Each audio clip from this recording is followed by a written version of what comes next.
Bonjour, dans ce nouveau tutoriel, on va voir ensemble comment créer des rubriques auto-incrémentées ou un identifiant unique dans une table sous Oracle.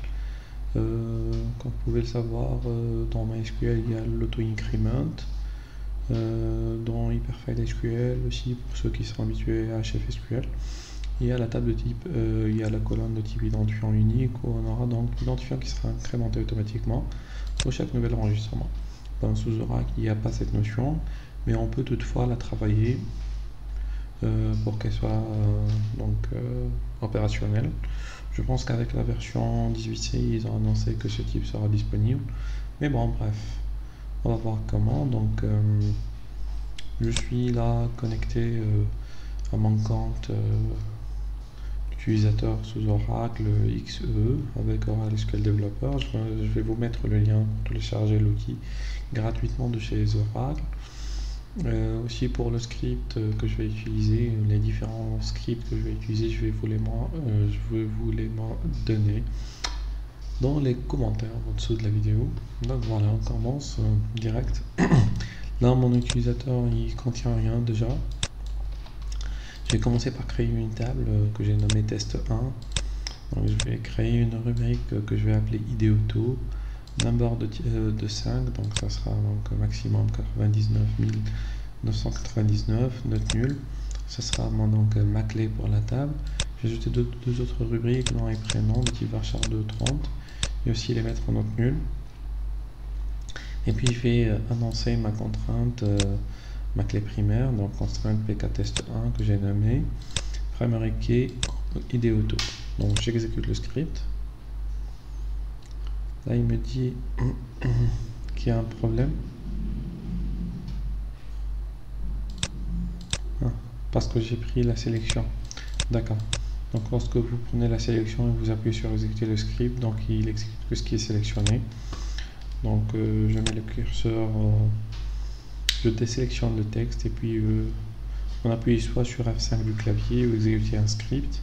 Et là j'ai ma table test 1 qui est créée. Voilà. Donc je peux rafraîchir dans l'explorateur d'objets. Je trouve ma table 1, voilà, créée comme je l'ai mise. Dans les contraintes, on va retrouver donc la clé que j'ai nommée pktest1 pour la clé unique, ma clé primaire, voilà. Et puis pour tout ce qui est note nulle, donc il a créé automatiquement des contraintes de vérification de la variable, de la colonne. On aurait pu le faire nous-mêmes dans le script. Au lieu de faire ça, vous pouvez donc mettre comme ça, constraint par exemple, n non, par exemple, check, non, ou bien sans le check, je pense, note nulle comme ça marche.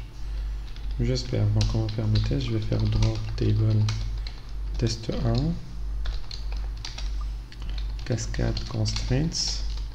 Là il va me supprimer la table et toutes les contraintes associées. Je fais exécuter le script, voilà. Donc la table a été supprimée, puis elle a été créée encore une fois. Si on va vérifier donc dans l'explorateur d'objets, là on va rafraîchir. Je rafraîchis, et je vais dans les contraintes, rafraîchir. Donc vous allez voir ici donc les contraintes qu'il a créées automatiquement. Et puis pour ce qui est la rubrique non, j'ai créé ma propre constante, je l'ai nommée. En fait, nommer les contraintes, ça permet de les désactiver à chaud, les réactiver par la suite ou les mettre à jour. Voilà. Donc parfois je préfère nommer mes différentes contraintes pour avoir plus de contrôle sur mes tables, sur ma base de données. Voilà, après la création de la table, on va passer à la création de la séquence. La séquence, c'est quoi en fait? C'est un automatisme dans la base de données Oracle qui va donner à chaque fois une nouvelle valeur sans redondance. Donc on va définir le nom de la séquence, create sequence seqtest1 dans mon cas pour identifier qu'elle se rapporte à ma table test 1. Je donne la valeur minimale, min value 1, puis la valeur maximale. Donc ici j'ai un number de 5 comme on l'a dit, donc la valeur maximale ce sera 99 999. Sinon vous pouvez donc toutefois limiter ça par exemple à 10 000 pour dire donc on n'a pas de valeur qui dépasse cette valeur là. Il y aura une erreur qui sera déclenchée si jamais vous allez dépasser ce chiffre là. Donc sinon, start with 1, donc la valeur de démarrage de la séquence, ce sera la valeur 1. Increment by 1, donc à chaque fois on va demander la valeur qui suit, il va incrémenter de 1. Vous pouvez donc créer des formules, par exemple, si vous voulez avoir que les chiffres impairs, les nombres impairs, donc vous pouvez mettre increment par 2, par exemple. Ce sera donc la première valeur 1, la seconde donc 3, 5, 7, 9, 11, etc.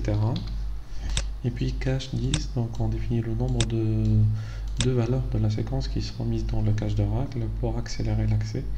Donc vous pouvez choisir la valeur de cache en fonction de l'utilisation de votre base de données, selon l'usage par vos utilisateurs finaux. Voilà, donc j'ai ma séquence qui est créée. Jusqu'à maintenant, ça ne fonctionne pas automatiquement. Donc on va créer un trigger. Un trigger, pour qui ne savent pas, donc c'est un comportement événementiel qui est basé sur l'événement.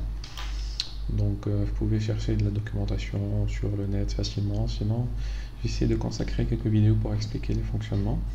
Pour ce cas-ci, donc je vais vous commenter vite fait le code. Donc on va créer le trigger qu'on va nommer trg underscore test 1 underscore bef underscore ins.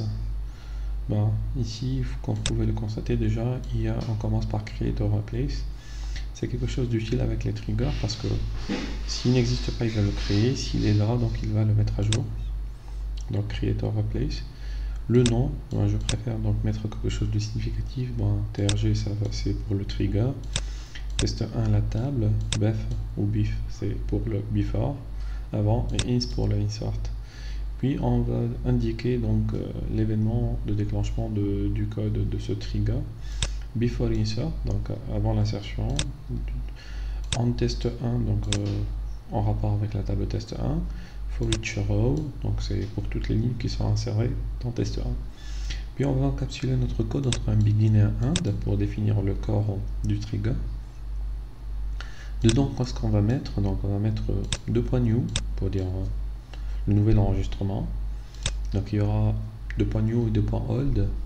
Donc ça sera utile dans le cas de la suppression ou de l'update, de la mise à jour des données. Donc 2.old, ça va nous donner l'ancienne valeur de l'enregistrement, et 2.new, la nouvelle valeur de l'enregistrement. Donc 2.new.id2, notre rubrique qu'on a créée dans test 1. 2.égal, c'est pour l'affectation. Et puis ici, on affiche donc sec underscore test 1 .nextval. Donc ici, il va chercher la séquence. .nextval, ça nous renvoie automatiquement la valeur successive. J'exécute mon script. Comme tout à l'heure, on est en sélection. Donc je désélectionne le code. Et puis il me dit que l'élément trigger trg test 1 bf1, il est compilé. Donc compilé, ça veut dire qu'il a été créé. On peut aller dans l'explorateur d'objets pour vérifier. Notre séquence de tout à l'heure, elle est là. C'est test 1, vous pouvez toujours la voir. Pour récupérer le code SQL n'importe quel objet, donc c'est facile. On a toujours l'onglet SQL avec SQL Developer. Donc voilà. Et puis le trigger, donc il vient dans les déclencheurs. C'est un déclencheur de base de données. On dit un déclencheur basé sur un événement. On a notre ici, donc vous pouvez voir le code. Donc voilà, il est compilé, donc il n'y a pas d'erreur. Vous pouvez voir les dépendances pour voir, donc il va dépendre de deux choses. Donc il est basé sur la table test 1, il va utiliser la séquence sec-test 1. Donc il y a plein de choses qui seront utiles à voir dans SQL Developer. Donc on va voir maintenant comment ça va se comporter. Je vais aller dans ma table test 1, dans les données, je vais ajouter un enregistrement. L'idée auto, ça sera nul, donc je vais rien mettre. Je vais mettre le nom, Kriya Abderrahman, je vais mettre mon prénom et nom, donc voilà, et je valide. Là, comme vous pouvez le voir, à la validation, j'ai reçu une ID auto qui est égale à 1. C'est ma première valeur. Je vais ajouter encore un enregistrement. Test comme nom, prénom YouTube. Je valide. J'ai 2. Encore, je vais ajouter un autre. Test. Et je valide.